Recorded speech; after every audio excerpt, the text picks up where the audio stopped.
मकर संक्रांती खास मसालेदार भाज्यांची खिचडी. नमस्कार, मी भारती होम किचन्समध्ये आपले खूप खूप स्वागत आहे. तर आज आपण मकर संक्रांतीच्या भोगीची खिचडी करणार आहोत. डाळ आणि तांदूळ.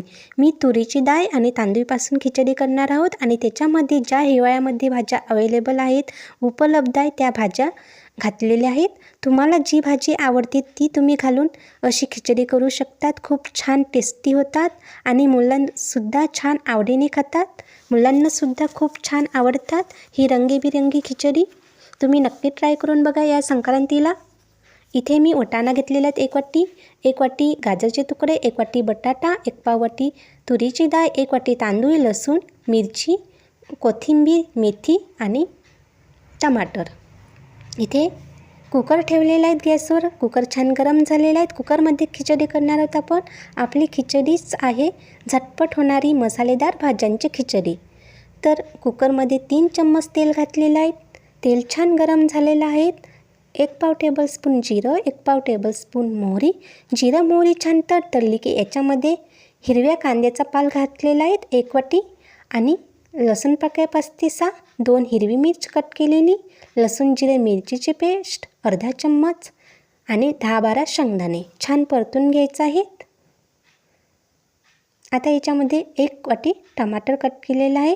टमाटर घातलेला आहे 1 वाटी. मऊ होतपर्यंत परतून घ्यायचं आहे. 1 पाव टेबलस्पून हळद, 1 चम्मच लाल तिखट. तुम्ही तुमच्या आवडीनुसार कमी जास्त तिखट करू शकता आणि 1 चम्मच धने पावडर. मसाले तुम्हाला म्हणजे तुमच्या आवडीनुसार तुम्ही कमी जास्त मसाल्याच्या करू शकता आणि 1 चम्मच गोडा मसाला छान परतून घ्यायचं.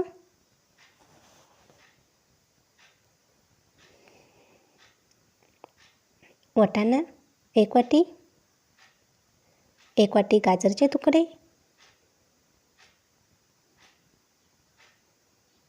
मेथी आणि 1 वाटी म्हणजे 1 बटाटा कट केलेला आणि मेथी. छान परतून घ्यायचं या भाज्यांना. खूप टेस्टी खिचडी होतात आणि पौष्टिकसुद्धा आहेत. तुम्ही मुगाची डाळसुद्धा घेऊ शकतात खिचडी करण्यासाठी किंवा मग मिश्र डाळीपासूनसुद्धा खिचडी करू शकता. आणि ह्या भाज्या त्याच्यामध्ये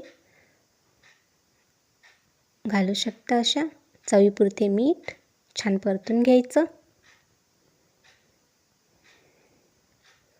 आणि डाळ तांदूळ मी आधीच धुवून ठेवलेले आहे स्वच्छ 2-3 वेळा आणि 10 मिनिट भिजत ठेवलेले आहेत.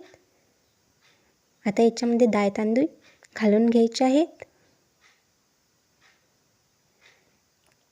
डाळ तांदूळ धुवून ठेवलेले आहेत, आधीच ठेवलेले आहेत.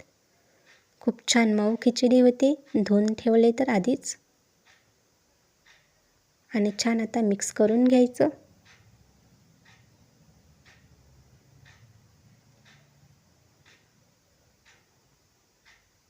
आता खिचडीमध्ये घालण्यासाठी गरम पाणी करायचं. एक साईडने मी गरम पाणी करायला ठेवलेलं आहे.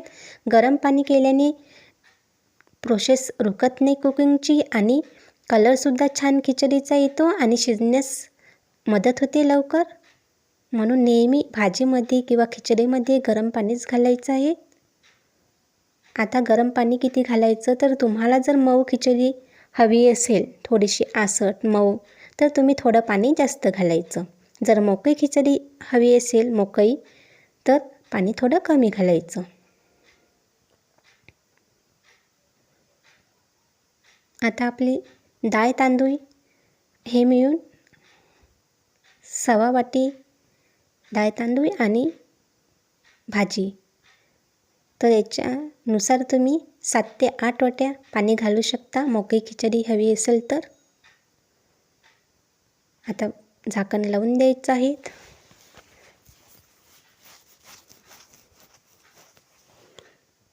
एक शिट्टी हाय फ्लेमवर काढून घ्यायची आहे. नंतर 5 मिनिट कमी पॉवरवर शिजू द्यायची. आता एक शिट्टी झालेली आहे. आता पॉवर कमी करून 5 मिनिटं असंच शिजू द्यायचं आहे. मीडियम आचेवर एकदम कमी करायचा थोडंसा आणि नंतर 5 मिनिटे झाल्यावर गॅस बंद करायचा. खूप झटपट होणारी आणि लवकर होणारी खिचडी आहे. झटपट आणि टेस्टी खिचडी आहेत. चविष्ट आहेत एकदम. आता थंड झाल्यावर झाकण काढून घ्यायचं आहे. बघा किती सुंदर खिचडी झालेली आहे. किती छान कलर आलेला आहे आणि शिजलीसुद्धा आहेत. गरम गरम खिचडी खूप छान लागते. आता एक थोडीशी कोथिंबीर एका भांड्यामध्ये काढून घ्यायची आहेत. बघा किती छान कलर आलेला आहे आणि खूप छान दिसते सुद्धा मस्त. पाहूनच तोंडाला पाणी सुटलेलं आहे. गरमागरम खिचडी आणि ताक फोडणीचं आणि लोणचं पापड क्या बात आहे. खूप छान टेस्टी लागतात. तुम्ही नक्की ट्राय करून बघा. या संक्रांतीला किंवा या हिवाळ्यामध्ये भाज्या अवेलेबल आहेत. हिवाळ्यामध्ये छान भाज्या मिळतात. नक्की करून बघा. आणि तुम्हाला जर हा व्हिडिओ आवडला असेल तर लाईक करा, शेअर करा, कमेंट्स करा. नवीन असेल चॅनलला तर सबस्क्राईब करा. बघा किती सुंदर दिसते. आता सर्व करूयात. खिचडी, पापड, लोणचं, ताक आणि सलाद. व्हिडिओ बघितल्याबद्दल खूप खूप धन्यवाद. पुन्हा भेटूयात नवीन रेसिपीसोबत. तोपर्यंत बाय बाय. स्वस्त राहा, मस्त राहा, खात राहा.